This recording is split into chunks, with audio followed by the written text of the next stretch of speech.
सभी काशीवासियों को नमस्कार। मैं वाराणसी से सलमा किन्नर समुदाय की अध्यक्ष और एक्टिविस्ट हूँ। किन्नर होना कैसा फील होता है समाज में हमारे? देखिए, किन्नर होना एक बहुत बड़ी बात नहीं है। किन्नर बन जाना, किन्नर पैदा हो जाना, ये सबसे बड़ा एक समाज के लिए जुल्म और परिवार के लिए जुल्म हो जाता है, या उसके लिए एक बहुत नासूर पैदा हो जाता है। तो हमें अपनों में सोचना पड़ता है कि हम क्यों किन्नर पैदा हो गए। जनगणना में किन्नरों को महिला माना जाता है, इस पर आप क्या कहती हैं? देखिए, अब वो जनगणना में अगर मुझे महिला बना रहे हैं तो आपको पता होगा कि महिलाओं का कहाँ तक अधिकार है, कहाँ तक नहीं है। अधिकार रहते हुए भी महिला दबी कुचली जा रही हैं, महिलाएं पीछे हो रही हैं। पुरुष प्रधान देश है, तो पुरुष प्रधान पहले देश था, अब तो नहीं है, मगर ऐसा लगता है कि अगर हमें महिला बना के इस तरीके से हमें जनगणना में प्रेजेंट करेंगे तो नहीं। मैं किन्नर हूँ और भलों से मेरा पहनना ओढ़ना एक महिलाओं की तरह है, मगर एक मेरा आइडेंटिटी मेरा किन्नर है और किन्नर ही रहेगा। मुझे महिला बनाने की ज़रूरत नहीं है। किन्नर समुदाय की समस्याएं क्या हैं? किन्नर समुदाय की समस्या है ये है कि अगर से वो फैमिली में अगर से सज रहा है, संवर रहा है, या वो लड़कियों जैसा सज रहे संवर, तो सबसे बड़ा मतलब कि फैमिली के अंदर सबसे बड़ी हिंसा ये होती है, या उसका बाप हो, इसका भाई हो, या उसका फादर हो, तो इस तरीके की उसके साथ हिंसा करते हैं और उसको प्रताड़ित करते हैं। तो किन्नर की यही परेशानी है कि किन्नर अपने आप को खुल के बाहर नहीं आ सकते, वो समाज में नहीं जी सकते, वो स्कूल नहीं जा सकते, वो कॉलेज नहीं जा सकते, वो कहीं उठ बैठ नहीं सकते, वो कहीं दोस्ती यारी नहीं कर सकते। वो अपने आप को मतलब कि एक अपने आप को गुमसुम रहने के तरीका, तो इसीलिए वो तेजना में आ जाते हैं, गुस्सा में आ जाते हैं। कोई उनको कमेंट्स करता है, कुछ बोलता है तो वो ताली बजाने लगते हैं, या तो अपने कपड़े को ओपन कर देते हैं। तो सारा कारण ये समाज का ही है, समाज और फैमिली का ही। जब तक आप उसको फैमिली के बीच में रखेंगे नहीं, फैमिली में ढालेंगे नहीं, जब समाज के बीच उसको लाएंगे तो उसको क्या चीज़ का अनुभव रहेगा? कोई चीज़ का समाज और फैमिली का कोई अनुभव उसको नहीं रहेगा। अगर कोई बच्चा किन्नर होता है तो परिवार उसके साथ कैसा व्यवहार करता है? परिवार ये व्यवहार करता है कि अब वो एक लड़के के रूप में जन्म लिया और थोड़े दिन के बाद वो उसकी बॉडी एक्टिविटी कर रही है, मतलब लड़कियों की तरह काम करना, झाड़ू बर्तन करना, उसके साथ लड़कियों की तरह सजना संवरना। तो पिता ये कहेगा, अब अभी तुमने तो मुझे लड़का, तुमको तो मैंने लड़का पैदा किया, तो तुम ये क्यों कर रहे हो, तुम ये क्यों कर रहे हो? माता को ताना देती, तू कहाँ गई थी, तू कैसे गई थी कि तूने एक हिजड़ा बच्चा पैदा कर दिया, कोई किन्नर बच्चा पैदा कर दिया। एक जो गाली देना है, जो एक अपराध है, ये शब्द एक अपराध के रूप में है कि एक आपराधिक हिजड़ा शब्द जो है एक आपराधिक मतलब की वर्ड है कि हमको जलील किया जाता है और हमको बेइज्जत किया जाता है इस वर्ड से। तो फैमिली तो बिल्कुल सपोर्ट नहीं है। बहुत कम ऐसा फैमिली है कि जो अपने किन्नर बच्चे को एक्सेप्ट कर लेता है वो और पढ़ाता लिखाता है, उसको आगे बढ़ाता है। फिर भी उसको झिझक रहती है कि किसी को पता ना चले, मगर उसका तुम घर में दब के रहो, इस तरीके से रहो, मतलब कि दबाने की कोशिश। जब तक हम कब तक दबेंगे? साल, 2 साल, 3 साल, 4 साल, 5 साल, मोहल्ले वाले को, पास पड़ोस को, रिश्तेदारों को तो पता लग ही जाता है कि आप क्या हैं, कैसे हैं, तो उसके ताना देना शुरू कर देते हैं। समुदाय में क्या कायदे और कानून होते हैं? समुदाय का एक यही फेस रहता है, समुदाय में ये रूल नहीं होते। समुदाय में एक रूल है कि आप साड़ी पहनो, आप नाचने गाने के लिए तैयार हो जाओ, आप गाना सीखो, आप नाचना सीखो, आप कंधे पे ढोलक लेके आप बस्तियों में चलो और बधाई मांगने चलो, जहाँ बच्चा हुआ है वहाँ चलो नाचो गाओ, जहाँ पे शादी हो वहाँ पे नाच गा के आप अपनी ज़िंदगी को गुजारो। समुदाय में कोई ऐसा मतलब कि ऐसे ही कोई नियम कानून वहाँ पे नहीं कि आप पढ़ो लिखो या आप जॉब करो या आप बिजनेस करो, वहाँ पे कुछ नहीं। बस उनका एक यही बिजनेस है, उनका एक यही रूल है और वही इनका एक कायदा है कि नाचिए गाइए और बस अब यही करिए, आप कुछ नहीं। बचपन से आज तक आपने कौन कौन सी समस्याएं झेली है? देखिए, फैमिली की तो बातें बता दी कि फैमिली में मतलब क्या एक्सेप्ट नहीं किया जा सकता मुझे, और फैमिली में मुझे रखा नहीं जा सकता। मैं माँ के आंचल में पल नहीं सकती, पिता के साए में रह नहीं सकती, फादर्स का मतलब कि कज़न का प्यार नहीं पा सकती, सिस्टर का प्यार नहीं पा सकती, और सबसे बड़ी मेरी मुसीबत है कि स्कूल में ही मुझे भेदभाव का सामना करना पड़ा। तू है क्या? मतलब कि स्कूल छोड़ने के बाद जब कुछ वक्त के लिए, जब अपने जीवन को जीने के लिए कुछ पैसे की ज़रूरत हुई, कुछ रहने की जगह की ज़रूरत हुई, तो ये मतलब कहीं जॉब के लिए गए, मतलब कि कहीं काम धंधा पकड़ने की नौकरी के लिए, जब तू छपका है तो तू जड़ा किस तरह की लड़कियों जैसा हरकतें करता है, तो यहाँ पर नहीं रह सकता, तू यहाँ से चला जा।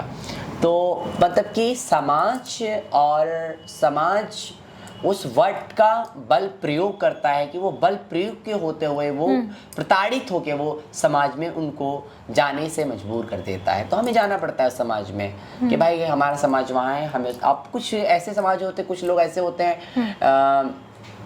समाज के कुछ ऐसे अंग हैं कि कहते हैं कि नहीं अरे तुम्हारा समाज वहाँ है, तुम वहाँ जाओ, तुम वहाँ खुश रहोगे। तो एक तो समाज हमें खुद पहुँचाता है वहाँ, एक तो हमें वहाँ जाके खुद ही इस भेदभाव का सामना करना पड़ा। तो अब समुदाय में से कानून कह दे उनके अपनाओ, तो जो सपना रहा कि पढ़ेंगे लिखेंगे कुछ करेंगे, डॉक्टर्स बनेंगे, इंजीनियर बनेंगे, या ये जज बनेंगे या पुलिस बनेंगे, तो ये सब सपना हमारा अधूरा रह जाता है अपने जीवन में। और उस सपने को हम नहीं आगे मतलब कि आप वो उत्साह से नहीं कह सकते कि हम आगे कुछ कर पाएंगे। समाज नहीं है साथ और फैमिली नहीं है साथ, पैसे नहीं है, सर के नीचे छत नहीं है। तो अगर से आप पे बस नहीं है तो आपको या तो अपने जिस्म का सौदा करना पड़ेगा, या तो आपको ट्रेनों में मांगना पड़ेगा, या तो आपको बसों में मांगना पड़ेगा। आपकी एजुकेशन क्या है? मैं कक्षा 2 तक पढ़ी हूँ। क्या कारण रहा है ऐसा? कारण रहा कि माताजी साल भर की उम्र में गुजर गई, पिताजी अल्कोहल के शिकार थे, पिताजी पीते थे। कक्षा 2 में हमारे मास्टर साहब बहुत हमसे बदतमीजी किया करते थे, कुछ बच्चों से हमारे पे थकवाया करते थे, ये निकम्मा है, ये हिजड़ा है, ये छक्का है, ये पढ़ नहीं सकता, इसको निकालो स्कूल से बाहर। और मेरी आदत रही है कि हम स्कूल हमेशा एक रुपट्टा लेके जाया करते थे बैग के अंदर, उसको होड़ लिया करते थे कंधे से कि आज भी मेरे कंधे पे रुपट्टा है और मरते दम तक कैसे मेरे कंधे पे रुपट्टे रहेंगे। इसलिए कि मुझे अपने आप में मैं एक किन्नर फील करती हूँ, कि मतलब मैं जैसे एक महिला रहती है ना सौंप सिंगार में, इज्जत के साथ, संस्कार के साथ, तो वैसे मैं भी रहना चाहती हूँ। बस यही है कि स्कूल का जो हालात रहा ना बहुत बुरा रहा। और माँ को देख ही नहीं पाया, फादर्स को देखा तो अल्कोहल के शिकार में थे। 2013 में घर से बाहर निकाल दिया गया। फिर उसके बाद हम रोडों पर सोए 2-4 दिन तक, सभाओं में, मंदिरों में खाना खाया, प्रसाद खाया, उससे जीवोपार्जन हुआ। धीरे धीरे कारवां आगे बढ़ता गया। कुछ लोग मिले कि जो कुछ लोग के साथ रहना था, मतलब कुछ ट्रांसजेंडर के साथ, उन्होंने मुझे खाना पकड़ने का काम सिखा दिया। जहाँ तुम खाना बनाओ, तो खाना बनाते थे। वो जीवन चलते अब समाज में आते जाते रहे, समाज का अनुभव हो गया कि समाज क्या होता है। किन्नर समाज में भी गई मैं, किन्नर समाज में बहुत त्रुटियाँ पाई जाती हैं। उस त्रुटियों की वजह से, उस नियम और कानून की वजह से हम उस बंधक से टूटकर बाहर आना चाहते थे, आज आ गए हैं और उस समाज के लिए ही हम काम कर रहे हैं। एक मिसाल है आप। सलमा जी कहते हैं कि एक शिक्षक शिक्षा देता है तो बच्चे पढ़ के आगे जाते हैं या समाज को सुधारने का काम करते हैं, अपने घर में शिक्षा देते हैं। लेकिन आपने जैसा कि अभी बताया कि शिक्षक का आपके साथ दुर्व्यवहार रहा और गलत शब्दों का उद्बोधन रहा कि आप किन्नर हैं, हिजड़ा हैं, तो आप इस मुद्दे पे क्या कहना चाहेंगे? ऐसे शिक्षक को आप क्या कहना चाहेंगे समाज में? देखिए, शिक्षक जो हैं, जो शिक्षा दे रहे हैं, टीचरिंग कर रहे हैं, मैं उनसे कहना चाहती हूँ कि चाहे वो मेल हो, चाहे फीमेल हो, चाहे ट्रांसजेंडर हो, स्कूल शिक्षा किसी स्वास्थ्य और शिक्षा किसी का भेदभाव नहीं करता, मगर जो इंसान होता है वो भेदभाव करने लगता है। तो मैं उस शिक्षक से यही कहना चाहती हूँ, कोई ट्रांसजेंडर बच्चा आपके पास आए तो आप जैसे नॉर्मल बच्चे को आप इज्जत देते हो, क्लासमेट समझते हो, स्टूडेंट समझते हो, वैसे ट्रांसजेंडर्स को समझो, किन्नर को समझो। खुदा न खास्ता आपके बच्चे किन्नर पैदा हो जाए तो आप कैसा फील करेंगे? या आपका बच्चा स्कूल में जाएगा, पढ़ने लिखने जाएगा, तो आप उसको क्या आप कह पाएंगे ये मेरा बच्चा किन्नर है? मगर ये मैं कहना चाहती हूँ कि किन्नर किसी को भी पैदा हो सकता है। ये ऐसा कोई नहीं, कुदरत ने ऐसा कुछ नहीं बनाया कि किसी को नहीं हो सकता। कुदरत ने अगर से किन्नर को पैदा किया है तो किन्नर सबके घर में पैदा होना बहुत ज़रूरी है कि लोगों को एक बार समझ में आए कि किन्नर कोई मतलब कि कोई पाप नहीं है, अलग प्रजाति से वो नहीं आया है। वो भी एक माँ के पेट से जन्म लिया है। मेल फीमेल किन्नर सब माँ के पेट से जन्म लेता है, कोई आसमान से टपक के नहीं आता। बस उन्हीं लोगों से कहना है जो भेदभाव हम में कर दिया, हम सब में भेदभाव कर दिया है। तो टीचर से तो बिल्कुल अपेक्षा, मैं उनसे उम्मीद रखती हूँ कि वो आगे ट्रांसजेंडर्स को प्रेजेंट करेंगे, अपना स्टैंड समझेंगे, अपना शिक्षा समझेंगे, तब जाके वो हमारा समाज आगे बढ़ेगा। समाज में आप किस तरह का बदलाव चाहती हैं? समाज में यही बदलाव लाना चाहते हैं कि हमारा कोई भी ट्रांसजेंडर बच्चा है, उसका अधिकार है, ट्रांसजेंडर होना भी अधिकार है उसका, और वो कर रहा है तब भी उसका अधिकार है। पर सबसे बड़ी बात कि वो फैमिली में उसको फैमिली के साथ रखा जाए। जैसे अपने बेटी या बेटे को इज्जत दे रहे हैं, अधिकार दे रहे हैं घर में, वैसे उसको दें, पढ़ाई लिखाएं, जहाँ तक वो जाना चाहता है वहाँ तक उसका आप सपोर्ट करें, तब वो जाके आगे पढ़ पाएगा। वो डॉक्टर भी बन सकता है, इंजीनियर भी बन सकता है, वकील भी बन सकता है, जज भी बन सकता है, पुलिस भी बन सकता है।